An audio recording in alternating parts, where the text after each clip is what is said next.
Hello everyone. So in the previous video we have discussed about the topic lattice.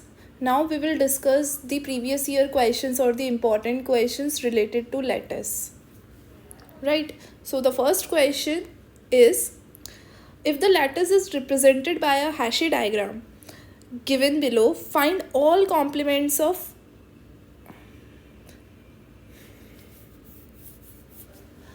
Hello everyone. So in the previous video we have discussed about the topic lattice.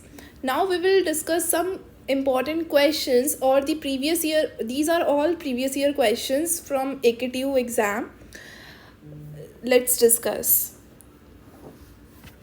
First is, if the lattice is represented by the hash diagram given below, find all complements of E. सबसे पहले हम E element देखते हैं. E element कहाँ पे है? ये रहा हमारा E एलिमेंट. ठीक है, अब इसके आपको सारे कॉम्प्लीमेंट्स फाइंड करने हैं. स्टार्ट करते हैं. कॉम्प्लीमेंट फाइंड करने के लिए सबसे पहले आपको ग्रेटेस्ट और लीस्ट एलिमेंट पता होना चाहिए. तो डायग्राम में आपको दिख रहा है ग्रेटेस्ट एलिमेंट B हो गया और लीस्ट एलिमेंट आपका E हो गया. ये ग्रेटेस्ट और लीस्ट हमने ऑलरेडी प्रीवियस वीडियो में डिस्कस कर चुके हैं कि कैसे फाइंड आउट करते हैं. सो नाउ अगर हमें E का कॉम्प्लीमेंट चाहिए तो सबसे पहले E का जिन भी एलिमेंट्स के साथ जॉइन आपका ग्रेटेस्ट एलिमेंट आए और E उसी एलिमेंट के साथ मीट लीस्ट एलिमेंट आए, तभी वो E का कॉम्प्लीमेंट होगा. तो सबसे पहले एक चीज़ और, जो भी एलिमेंट्स E से डायरेक्टली कनेक्टेड है राइट, वो आपके बहुत कम चांसेस है कि वो उसके कॉम्प्लीमेंट हो. इसका क्या मतलब है? क्योंकि अगर वो डायरेक्टली कनेक्टेड है तो जॉइन जो है वो अपर जो भी होगा उन E से अपर वो हो जाएगा और मीट खुद E हो जाएगा उन दो एलिमेंट्स का. इसलिए डायरेक्ट कनेक्टेड वाले जो एलिमेंट्स हैं वो नहीं होंगे complement. So let's take F हम नहीं ले सकते, D हम नहीं ले सकते क्योंकि डायरेक्टली कनेक्टेड है. इनका जॉइन और मीट ये खुद ही आएंगे, यही दोनों elements. So let's take A first. तो अगर हम A को ले रहे हैं, A को लेंगे, C को लेंगे और B को लेंगे. B को हम डायरेक्ट E से B भी डायरेक्टली ज्वाइन है, लेकिन E और B अगर खुद भी आएंगे तो वो ग्रेटेस्ट और लीस्ट एलिमेंट ही है डायग्राम के, तो वो एक्सेप्टेबल है राइट. इसलिए हम B को चेक कर लेंगे B के साथ. सो सबसे पहले E का कॉम्प्लीमेंट, अगर E का ज्वाइन हम B के साथ देखें तो हमारा खुद B हो जाएगा और E का मीट B के साथ खुद E हो जाएगा right. Join means least upper bound, meet means greatest lower bound, ये खुद ही होंगे एलिमेंट्स. तो ये B तो आपका हो चुका है राइट. नेक्स्ट चेक करते हैं C के साथ. अब E और C का हम अपवर्ड डायरेक्शन में मूव करेंगे तो ज्वाइन कहाँ आएगा? B आएगा. फाइन, क्योंकि ग्रेटेस्ट एलिमेंट B है तो ये भी वर्क कर चुका है. E और C का मीट, अब हमें डाउनवर्ड डायरेक्शन में मूव करना है तो हमारा खुद E हो जाएगा. तो ये भी कॉम्प्लीमेंट के लिए हो चुका है क्योंकि B और E आपके ग्रेटेस्ट और लीस्ट एलिमेंट्स हैं. नेक्स्ट A के साथ चेक करें तो ज्वाइन आएगा A और E का खुद B एंड E और A का E, तो ये भी क्वालिफाई हो गया. तो दैट मीन्स आपके तीन आपके पास कॉम्प्लीमेंट्स आ गए E के, B, C and E. B, C and A. So now second part, prove that the given lattice is bounded complemented lattice. See, given lattice is एक टर्म है बाउंडेड. बाउंडेड के case में हमने previous video में देखा था कि bounded lattice वो होती है जिसमें ग्रेटेस्ट एलिमेंट और लीस्ट एलिमेंट प्रेजेंट हो. तो इसमें हमें पता है कि ग्रेटेस्ट B है, लीस्ट E है, तो दैट मीन्स ये बाउंडेड है. अब कॉम्प्लीमेंटेड लैटिस होने के लिए आपके हर एक एलिमेंट के जितने भी लैटिस में जितने भी एलिमेंट्स हैं सबका कॉम्प्लीमेंट प्रेजेंट होना ज़रूरी है. मल्टीपल कॉम्प्लीमेंट्स हो नो इशू, लेकिन कॉम्प्लीमेंट एग्जिस्ट करना ज़रूरी है राइट. तो अब उसको चेक करेंगे. अगर आप हर एक एलिमेंट का निकालोगे, जैसे हमने E का ऑलरेडी निकाल लिया है. E का क्या है B, C और A. अब सबसे पहले A का कॉम्प्लीमेंट फाइंड करते हैं राइट. तो A का कॉम्प्लीमेंट जो होगा, A का कॉम्प्लीमेंट क्या होगा? A का कॉम्प्लीमेंट है E, C, D. कैसे? अगर हम A के साथ चेक कर रहे हैं, A के साथ अगर हम चेक करें, देखो A के साथ अगर हमें चेक करना है तो A डायरेक्टली कनेक्टेड वालों को रहने दो, तो दैट मीन्स F, B तो हट गया. E के साथ चेक करें तो ई का अगर कॉम्प्लीमेंट ए है तो ए का भी कॉम्प्लीमेंट ई होगा ही होगा, तो वो तो है ही। ए को फिर डी के साथ चेक करो, ए और डी का जॉइन आपका बी होगा, आप अपवर्ड डायरेक्शन में मूव करोगे दोनों की तरफ से, बी पे जाके मीट होगा, जॉइन होगा, दैट मीन्स बी हो गया। और डाउनवर्ड डायरेक्शन में मूव करोगे मीट के लिए तो आप खुद ई पे पहुंच जाओगे, तो डी भी इसका हो गया कॉम्प्लीमेंट। सी के साथ चेक करो, ए और सी का जॉइन आपका बी होगा, ए और सी का मीट आपका ई होगा, तो ये भी इसके कॉम्प्लीमेंट हो गए। नेक्स्ट चेक करते हैं बी का कॉम्प्लीमेंट।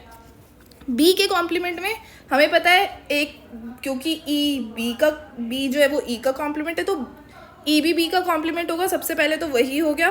देन डी के साथ चेक करो, बी और डी को आप डी से अपवर्ड डायरेक्शन में मूव करोगे, आप बी पे पहुंचोगे, बी खुद हो गया जॉइन, ठीक है। और अगर आप मीट के लिए जाओगे तो बी से डायरेक्टली हम ई पे आ रहे हैं और डी से भी ई पे ही आ रहे हैं डाउनवर्ड डायरेक्शन में, तो ई हो गया मीट, तो दैट मीन्स ये भी क्वालिफाई कर गया है आपका कॉम्प्लीमेंट होने के लिए। नेक्स्ट चेक करते हैं सी से अगर हम चेक करें तो ये डायरेक्टली कनेक्टेड है, तो ये तो आ ही नहीं सकता है, इन दोनों का मीट खुद सी ही होगा, तो वो तो पॉसिबल ही नहीं है, उसको तो सी तो हो ही ले ही नहीं सकते। बी का कॉम्प्लीमेंट एफ को चेक करें, एफ के केस में क्या होगा, जॉइन आपका बी आएगा एफ और बी का अपवर्ड डायरेक्शन में जब आप मूव करोगे, और मीट आपका ई आएगा, तो दैट मीन्स एफ भी हो गया, डी भी हो गया। ए भी डायरेक्टली है कनेक्टेड है, तो ए का भी आपका, क्योंकि ए बी का कॉम्प्लीमेंट नहीं है तो बी भी ए का कॉम्प्लीमेंट नहीं होगा। इसी तरीके से अगर हम लें सी का कॉम्प्लीमेंट, राइट, तो सी के कॉम्प्लीमेंट के लिए हमें पता है ई का कॉम्प्लीमेंट सी है, तो सी का भी कॉम्प्लीमेंट ई होगा।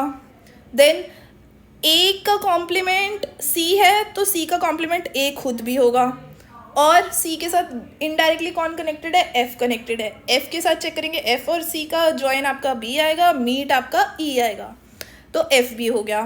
इसी तरीके से अब डी के लिए चेक करते हैं।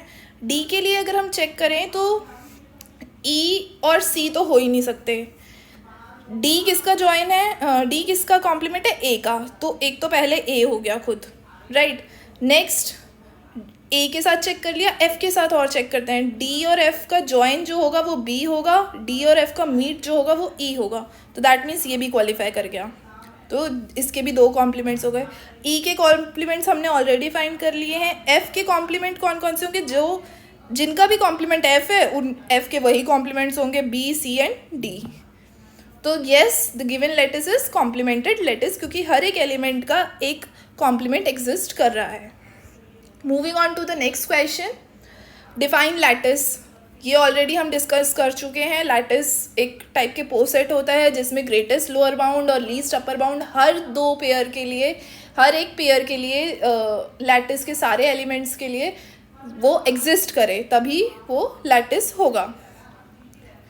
आगे क्वेश्चन पढ़ते हैं। For any A B C D, मतलब कोई भी 4 एलिमेंट्स के लिए, अगर हम किसी सेट की बात कर रहे हैं, ए सेट की, और रिलेशन है आपका less than equals to, if A is related to B and C is related to D, then show that A join C is related to B join D and A meet C is related to B meet D. So सबसे पहले given क्या है कि हमारे pass lattice है और ये उसके 4 एलिमेंट्स है A B C D, right. Next हमें क्या गिवन है, नेक्स्ट हमें गिवन है कि ये भी गिवन है 2 कंडीशंस। अब प्रूफ क्या करना है, हमें ये प्रूफ करना है। सो अगर ए जो है बी ए से रिलेटेड है और ए उससे छोटा एलिमेंट है, तो अगर हम बी और डी करें, मतलब बी जॉइन डी करें, राइट, क्योंकि इसमें हमें बी जॉइन डी दे रखा है, तो इन दोनों, ये इससे भी छोटा ही होगा, ए रिलेट कर जाएगा, राइट। अब बी और डी दोनों ही आपके ए के और सी के अपर बाउंड होंगे। क्यों होंगे, क्योंकि ए जो है वो बी से रिलेट कर रहा है और उससे नीचे वाली पोजीशन पे है, सी जो है वो डी से रिलेट कर रहा है और डी से नीचे वाली पोजीशन पे है, तो ए और सी दोनों ही नीचे है, बी और डी ऊपर की साइड है, दैट मीन्स उनके अपर बाउंड पे बी और डी एग्जिस्ट करेंगे। ये तो हो गई आपकी एक चीज़। तो अगर हम ए और सी का ज्वाइन कर रहे हैं तो वो बी और डी के ज्वाइन से ही रिलेटेड होगा ऑब्वियसली। इसी तरीके से अगर हम मीट की बात करें, ए जो है बी से रिलेट कर रहा है तो ए मीट सी, वो भी बी से रिलेट करेगा और उससे नीचे एग्जिस्ट करेगा, राइट। नेक्स्ट अगर सी डी से लेस देन है, मतलब सी से डी से रिलेट कर रहा है और उससे नीचे एग्जिस्ट कर रहा है, तो सी का मीट किसी भी एलिमेंट के साथ आपका लेस देन होगा डी के, राइट। सो ए और सी आपके लोअर बाउंड हो गए बी एंड डी से, क्योंकि ये दोनों ही एलिमेंट्स ऊपर एग्जिस्ट कर रहे हैं ए और सी से। तो इसका जो मीट होगा वो भी कम होगा इन दोनों के मीट से और रिलेटेबल होगा। इसी तरीके से हमने प्रूव कर दिया इस क्वेश्चन को। नेक्स्ट क्वेश्चन देखते हैं। Let L be a distributive lattice, एक डिस्ट्रीब्यूटिव लैटिस दी हुई है। Prove if complement exist it is unique. मतलब अगर एक डिस्ट्रीब्यूटिव लैटिस की बात करें तो उसमें जो कॉम्प्लीमेंट है हर एक एलिमेंट का वो यूनिक होगा। तो इसको कैसे प्रूव करेंगे, हम इससे अपोजिट लेके चलते हैं कि हमारे पास एक लैटिस है, डिस्ट्रीब्यूटिव है, और एक एलिमेंट है जिसके दो कॉम्प्लीमेंट प्रेजेंट है, फॉर एग्जाम्पल, ठीक है। सो अब ग्रेटेस्ट एलिमेंट एक लेट कर लिया 1 और लीस्ट एलिमेंट एक लेट कर लिया 0। तो अगर ए के दो कॉम्प्लीमेंट्स प्रेजेंट है तो ए का ज्वाइन एक्स के साथ और मीट एक्स के साथ ग्रेटेस्ट और लीस्ट एलिमेंट्स आएंगे। इसी तरीके से वाई के साथ भी ग्रेटेस्ट और लीस्ट एलिमेंट आएंगे ए के। So the point, next point is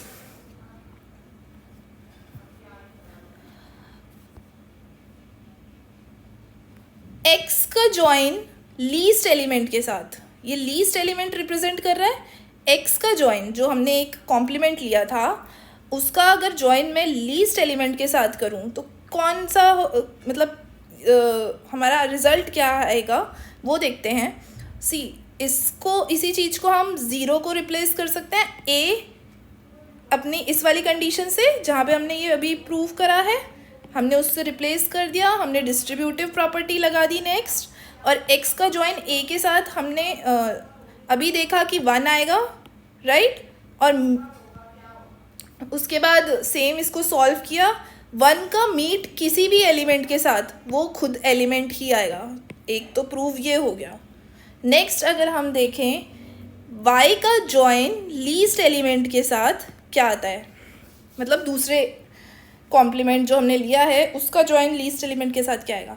तो हमने y का ज्वाइन 0 को रिप्लेस करा किससे, a मीट x से, a मीट x से रिप्लेस कर दिया। देन डिस्ट्रीब्यूटिव प्रॉपर्टी लगा दी, डिस्ट्रीब्यूटिव लगाने के बाद y join a is nothing but 1 हो गया। 1 का मीट किसी भी और एलिमेंट के साथ हमेशा वो एलिमेंट ही आएगा। सो आपने देखा कि दोनों ही केस में आपका रिजल्ट सेम आ गया। That means x join least element and y join least element, दोनों ही केस में आपका रिजल्ट सेम आ रहा है। तो ऐसा तभी हो सकता है जब x और y आपके इक्वल हों। अगर x और y इक्वल हैं तो दैट मीन्स वो डिफरेंट एलिमेंट्स हो ही नहीं सकते। तो a के दो कॉम्प्लीमेंट्स एग्जिस्ट नहीं कर सकते, a का कोई एक ही कॉम्प्लीमेंट होगा, कहने का मतलब ये था। नेक्स्ट लिखते हैं, नेक्स्ट क्वेश्चन है is D12 a complimented lattice. इसको भी चेक कर लेते हैं। D12 के लिए सारे 12 के सारे फैक्टर्स लिख लिए, 1 2 3 4 6 एंड 12 हमने ये लिख लिए। नेक्स्ट अब इसका रिलेशन कैसे डायग्राम बना लिया। 1 सबसे लीस्ट होगा क्योंकि 1 सब के लिए सबका ही सारे नंबर्स का फैक्टर है, राइट। 1 के बाद 2 और 3 ये दोनों प्राइम नंबर्स हैं तो ये अलग अलग डायरेक्शन में हो गए, 2 और 3 आपस में रिलेट भी नहीं कर रहे। 6 के नेक्स्ट है 4 सिर्फ 2 से रिलेट करेगा तो ये बन गया। 6 जो है वो 2 और 3 दोनों से रिलेट करेगा क्योंकि दोनों ही 6 के फैक्टर्स हैं। उसके बाद 12 जो है वो 4 और 6 दोनों से रिलेट करेगा। इसके बाद हमने ग्रेटेस्ट एलिमेंट निकाल लिया, 12 आ गया हमारे पास, और लीस्ट एलिमेंट हो गया हमारे पास 1। अब कॉम्प्लीमेंट लैटिस के लिए हर एक का कॉम्प्लीमेंट फाइंड करेंगे। 1 का कॉम्प्लीमेंट आपको 12 मिल जाएगा, लेकिन जब आप 2 का कॉम्प्लीमेंट फाइंड करने जाओगे तो देखो 2 का कॉम्प्लीमेंट अगर मैं बोलूँ डायरेक्ट एलिमेंट 4 के साथ तो हम लेंगे ही नहीं, 6 भी डायरेक्ट हो गया। 3 के साथ अगर मैं 2 जॉइन 3 लूँ तो मेरा आंसर 6 आएगा, जो कि ग्रेटेस्ट एलिमेंट नहीं है, तो ये भी पॉसिबल नहीं है। खुद 12 के साथ लूँ तो 12 और 2 का जॉइन तो आ जाएगा आपका 12, लेकिन 2 और 12 का मीट आपका 2 आएगा, तो ये यहाँ पे हो गई प्रॉब्लम। तो इस तरीके से 2 का कोई कॉम्प्लीमेंट एग्जिस्ट नहीं कर रहा है। जहाँ पे भी आपका कॉम्प्लीमेंट एग्जिस्ट नहीं कर रहा वहीं पे ही रुक जाओ, क्योंकि वो फिर कॉम्प्लीमेंटेड लैटिस हो ही नहीं सकती। नेक्स्ट पार्ट देखते हैं क्वेश्चन का। Draw the hash diagram of P, जिसमें 3 एलिमेंट्स के लिए और रिलेशन है आपका सबसेट। ये आपको ऑलरेडी गिवन है कि जो रिलेशन दे रखा है वो सबसेट है। और find the greatest, least, minimal and maximal elements. Okay, सबसे पहले हम डायग्राम ड्रॉ करते हैं, हैश डायग्राम। वो कैसे होगा, सी डायरेक्ट कैसे आप ड्रॉ करेंगे। अब हमारे पास सबसे पहले लीस्ट एलिमेंट हो गया हमारा, मतलब 5 सबका ही सबसेट होगा सारे एलिमेंट्स का। Okay fine. अब 5 से एक जाएगा ए के लिए, ठीक है, एक जाएगा बी के लिए और एक जाएगा सी के लिए, और ये आपस में रिलेटेबल भी नहीं है क्योंकि कोई किसी का सबसेट नहीं है। नेक्स्ट, अब नेक्स्ट सबसेट देखते हैं। ए बी सी के सबसेट की ही बात हो रही है। एक तो ये ए हो गया, बी हो गया, सी हो गया। नेक्स्ट ए बी होगा। ए बी का सबसेट क्या है, ए हो सकता है और बी भी हो सकता है, तो ए बी जो है वो इन दोनों से कनेक्टेड हो गया। नेक्स्ट एक सबसेट हो गया बी सी। बी सी आपका बी और सी से कनेक्ट होगा, ये आपका बी सी कनेक्ट हो गया। ए सी भी हो सकता है, ए और सी से कनेक्ट होगा, राइट। उसके बाद हमारा सिर्फ ए बी सी बचेगा जो कि खुद का ही सबसेट होगा, तो ये ए बी इसके साथ इसके सबसेट ये भी हो गया, ये भी हो गया और ये भी हो गए, तो ये इन तीनों से कनेक्टेड है। इस तरीके से आपका ये डायग्राम बन गया। डायग्राम में आपको जो टॉप में दिख रहा है वही आपका ग्रेटेस्ट एलिमेंट हो गया और वही आपका मैक्सिमल एलिमेंट है। एक चीज़ याद रखना, मैक्सिमल एलिमेंट बहुत सारे हो सकते हैं। फॉर एग्जांपल अगर मैं इस टाइप का कोई डायग्राम लूँ तो आपके मैक्सिमल एलिमेंट ये भी है, ये भी है, ये भी है, लेकिन इस डायग्राम में ग्रेटेस्ट एलिमेंट की अगर हम बात करें वो एग्जिस्ट नहीं कर रहा, क्योंकि ग्रेटेस्ट एलिमेंट और लीस्ट एलिमेंट वो हमेशा यूनिक होता है, वो कभी भी आपके मल्टीपल नहीं आएंगे। मैक्सिमल और मिनिमल आपके मल्टीपल आ सकते हैं, राइट। और greatest element one of the maximal element ही होगा, राइट। अब one of the maximal means जहाँ पे भी सिंगल मैक्सिमल एलिमेंट आ रहा है वही ग्रेटेस्ट एलिमेंट है, और इसी तरीके से मिनिमल और लीस्ट के केस में भी चलता है। नेक्स्ट क्वेश्चन देखते हैं। The directed graph G for a relation R on set this given below. आपको एक रिलेशन दिया हुआ है, verify that the poset verify that A with relation R is a poset and verify its hash diagram। सबसे पहले relation लिख लेते हैं। डायग्राम को हमने कन्वर्ट कर लिया रिलेशन के फॉर्म में, जहाँ जहाँ से डायरेक्टेड एज है उनको लिख लिया। 1 से 2 पे है, 1 से 1 पे है, 1 से 4 पे है, इस तरीके से 1 से, और सारे ही एलिमेंट्स में अपने पे ही है, सेल्फ लूप है, तो 2 2 3 3 4 4 आ गया, और 3 से आपका 2 पे है तो 3 से 2 भी आ गया। एक इसमें लिखा नहीं है, सॉरी। 3 से आपका 1 पे भी है और 3 से आपका 4 पे भी है, ये हो गया। इसके अलावा तो आई डोंट थिंक कि कोई और एलिमेंट और कहीं पे है। 4 से कहीं नहीं है, 2 से कहीं नहीं है, तो क्या ये पोसेट है, चेक कर लेते हैं।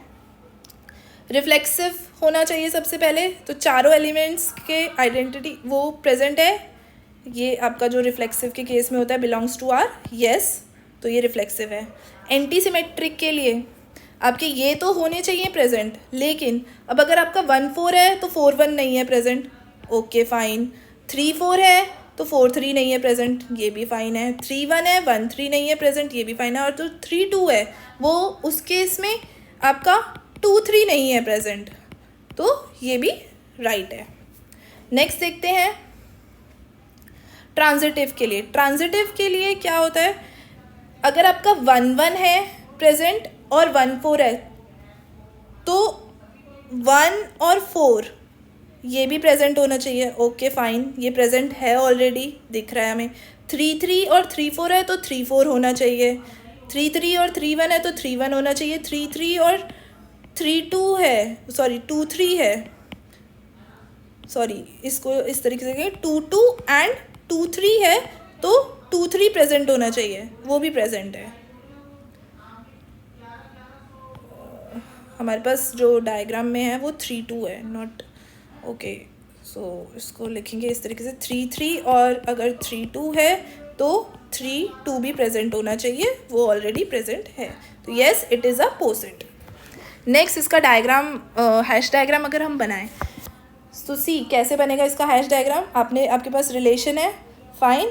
अब आप रिलेशन से कैसे बनाएंगे, आप देखो 1 सेल्फ लूप वाले नहीं लगते, ओके। 1 से 4 पे बना दिया। 3 से 4 पे भी बना दिया। 3 से 1 पे भी बना दिया। 3 से 2 पे वो भी बना दिया। अब इसके बाद अगर मैं डायग्राम में देखूँ तो ट्रांजिटिव एज हमें हटानी होगी। तो देखो 3 से 1 है और 1 से 4 है, तो मुझे इस वाले एज की ज़रूरत नहीं है, तो इसलिए ये रिमूव कर दिया। तो हमारा जो एक्चुअल डायग्राम आया, हैश डायग्राम, वो हो गया ये, राइट। अब नेक्स्ट क्या है question, is this a lattice. See इसमें आपको अगर आपको लैटिस वाला टॉपिक याद हो तो उसमें क्या होता है, आपका सिंगल टॉप मिनिमम जो क्राइटेरिया फुलफिल होना चाहिए वो सिंगल टॉप और सिंगल बॉटम का होता है, ठीक है। अब आप इसमें सिंगल बॉटम तो आपको मिल रहा है क्योंकि 3 सबसे नीचे है, हमें 4 से भी नीचे दिख रहा है, 1 से भी नीचे की डायरेक्शन में, 2 से भी नीचे, लेकिन 2 और 4 आपस में कनेक्टेड नहीं है किसी भी उससे कि मैं 2 से अपवर्ड डायरेक्शन में मूव करूँ तो मैं 4 पे पहुँचूंगी, या 4 से मैं अपवर्ड डायरेक्शन में मूव करूँ तो मैं 2 पे पहुँचूंगी, इसलिए इसमें सिंगल टॉप नहीं है। तो no, it is not a lattice. अब इसी चीज़ को आप लिखोगे कैसे क्वेश्चन में, आपको हर एक पेयर के लिए ग्रेटेस्ट लोअर बाउंड और लीस्ट अपर बाउंड फाइंड करना होगा। उसका आपने इस तरीके से एक मैट्रिक्स सी बना ली, जिसमें जो सबसे पहले आपने जॉइन के लिए बनाई, सारे एलिमेंट्स लिख लिए वर्टिकली और हॉरिजॉन्टली।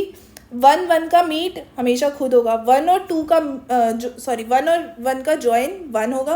1 और 2 का जॉइन अगर हम देखें 1 और 2 का, तो 1 और 2 का जॉइन एग्जिस्ट ही नहीं कर रहा। क्यों? क्योंकि 2 से अपवर्ड डायरेक्शन में हम कहीं जा ही नहीं सकते हैं, तो इसलिए इसका जॉइन एग्जिस्ट नहीं कर रहा। जहाँ पे भी जॉइन एग्जिस्ट नहीं कर रहा, एक भी इस पूरे मैट्रिक्स में अगर कहीं पे भी आपको क्रॉस लगाने की ज़रूरत पड़ रही है कि एग्जिस्ट नहीं कर रहा, या अगर इस वाले में फुल हो गया है और मीट वाली इसके बाद हम मीट वाली भी चेक करते जिसमें हम मीट का बनाते हैं, इसी तरीके से वो बनती 1 2 3 4। अगर इन दोनों मैट्रिसेस में आपका कहीं पे भी आपको क्रॉस मिल गया तो दैट मीन्स आपका वो चीज़ एग्जिस्ट नहीं कर रही है, तो वो लैटिस नहीं होगा। नेक्स्ट चेक करते हैं question, how many more edges are needed in the figure to extend AR जो हमारी पोसेट है टू अ टोटल ऑर्डर। अब टोटल ऑर्डर होने के लिए क्या होता है, टोटल ऑर्डर कोई भी 2 डिस्टिंक्ट आपके एलिमेंट्स हो, मतलब A और B आपके इक्वल नहीं हो सकते। तो कोई भी 2 डिस्टिंक्ट अगर आपके एलिमेंट्स हैं तो वो या तो A रिलेटेबल हो B से और उससे नीचे लाई कर रहा हो, या B रिलेटेबल हो A से और उससे नीचे लाई कर रहा हो डायग्राम में। अब अगर हम इस क्वेश्चन की बात करें, हमने हैश डायग्राम बनाया था, देखो 1 और 4 आपस में रिलेटेबल है, 1 नीचे लाई कर रहा है, 4 इन दोनों में से, ठीक है। अब 1 और 3 नीचे लाई कर रहा है, ये भी रिलेटेबल है, लेकिन 2 और 3 में भी 3 नीचे लाई कर रहा है, ये भी रिलेटेबल है। लेकिन अगर मैं बात करूँ 2 और 4 की, तो 2 और 4 में से हम बता सकते हैं कि कौन सा नीचे लाई कर रहा है, क्योंकि रिलेटेबल तो ये है ही नहीं, कंपेरेबल ही नहीं है।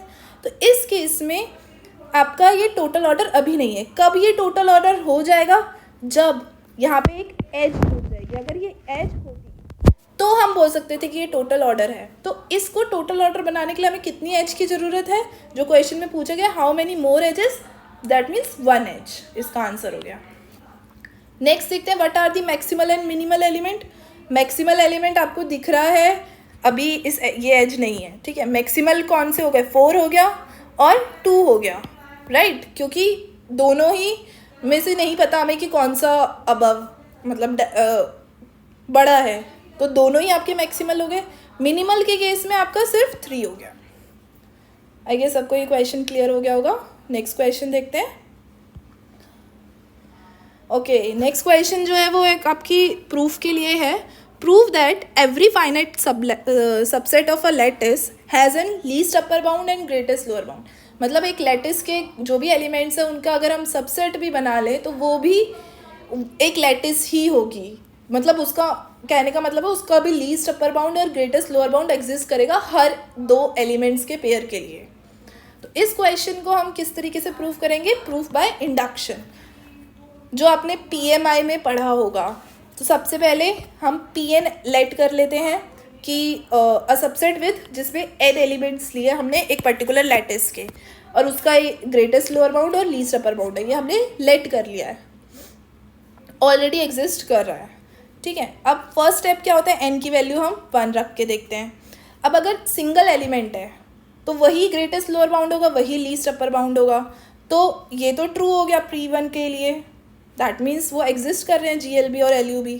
अब अगर n की वैल्यू 2 है, उस केस में 2 अगर एलिमेंट्स का सबसेट है तो उन्हीं में से कोई GLB होगा और एक LUB होगा, 2 ही एलिमेंट्स है अगर, राइट। तो ये भी ट्रू हो गया। अब चेक करते हैं PK के लिए, K कोई भी वैल्यू हो सकती है, तो हम एज्यूम कर लेंगे कि PK भी ट्रू है। प्रूफ किसके लिए करेंगे? PK + 1 के लिए, राइट। तो K एलिमेंट्स के लिए भी हमें पता चल गया कि एज्यूम कर लिया हमने कि GLB और LUB होगा, तो K + 1 के लिए भी होना चाहिए। चेक करते हैं। सी फर्स्ट K एलिमेंट्स का अगर हम ग्रेटेस्ट लोअर बाउंड एक ले रहे हैं AK, उसको रिप्रेजेंट कर रहे हैं, और लीस्ट अपर बाउंड ले रहे हैं BK सबस्क्रिप्ट में, तो अगर हम K + 1 एलिमेंट्स की बात करें तो उनका ग्रेटेस्ट लोअर बाउंड क्या होगा? जो हमने एक एलिमेंट ऑलरेडी बनाया है और जो इनका ग्रेटेस्ट लोअर बाउंड आया है K एलिमेंट्स का, इन्हीं दोनों में से जो ऊपर लाई करेगा, इन दोनों एलिमेंट्स में से n + 1 वाले और AK में से जो भी डायग्राम में ऊपर की साइड लाई करेगा वही उसका ग्रेटेस्ट लोअर बाउंड होगा, राइट। तो ये हमने लिख लिया। इसी तरीके से लीस्ट अपर बाउंड के ग्रेटेस्ट लोअर बाउंड होगा। लीस्ट अपर बाउंड के लिए ग्रेटेस्ट लोअर बाउंड में वो नीचे की साइड जो भी लाई करेगा दोनों में से, अगर हमारा n + 1 एलिमेंट ये है सपोज जो हमने ऐड किया, और K एलिमेंट्स का हमारा ग्रेटेस्ट लोअर बाउंड ये आ रहा था, तो अब इन दोनों में से ये हो जाएगा आपका n + 1 greatest lower bound, right, अगर हम इन दोनों एलिमेंट्स के केस की बात करें। इसी तरीके से LUB अगर हमें फाइंड करना है तो वो भी वो होगा जो BK था, जो हमने सेकेंड लीस्ट अपर बाउंड लिया था, लेट करा था। अब इन दोनों का अगर हम करें तो अगर सपोज K एलिमेंट्स का BK आ रहा था और n + 1 एक और एलिमेंट है कोई, तो इसका लीस्ट अपर बाउंड क्या होगा? खुद BK ही होगा, मतलब इसके लिए भी एग्जिस्ट कर रहा है, तो PK + 1 के लिए भी ट्रू हो गया। तो दैट मीन्स हमने ये प्रूव कर दिया कि लैटिस के फाइनाइट सबसेट्स अगर हम ले रहे हैं तो वो उसमें ग्रेटेस्ट लोअर बाउंड और लीस्ट अपर बाउंड एग्जिस्ट करेगा ही करेगा। नेक्स्ट क्वेश्चन देखते हैं। नेक्स्ट क्वेश्चन भी आपका क्या है? एक प्रूफ ही है एक टाइप का। Give an example of a lattice which is modular but not distributive. Modular होने के लिए सबसे पहली बात, अगर कोई लैटिस डिस्ट्रीब्यूटिव है तो वो मॉड्यूलर होगी ही होगी। ये हमने ऑलरेडी पिछले उस वीडियो में प्रूव करके देख लिया टाइप्स ऑफ लैटिस के अंदर। लेकिन अगर कोई लैटिस मॉड्यूलर है तो ज़रूरी नहीं है कि वो डिस्ट्रीब्यूटिव हो ही हो। मतलब क्या है? डिस्ट्रीब्यूटिव लैटिस आपकी हमेशा मॉड्यूलर होगी,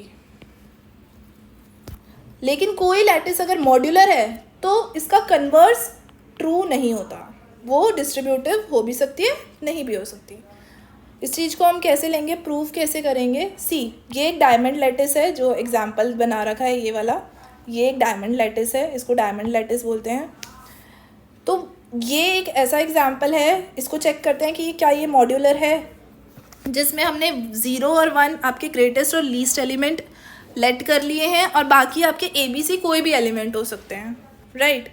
अब मॉड्यूलर होने के लिए x, अगर मैं 3 एलिमेंट्स की बात करूं उसमें x less than equals to z होना चाहिए। मतलब क्या है, x जो है वो रिलेट करना चाहिए z के साथ और वो उससे नीचे एग्जिस्ट करना चाहिए डायग्राम में, राइट।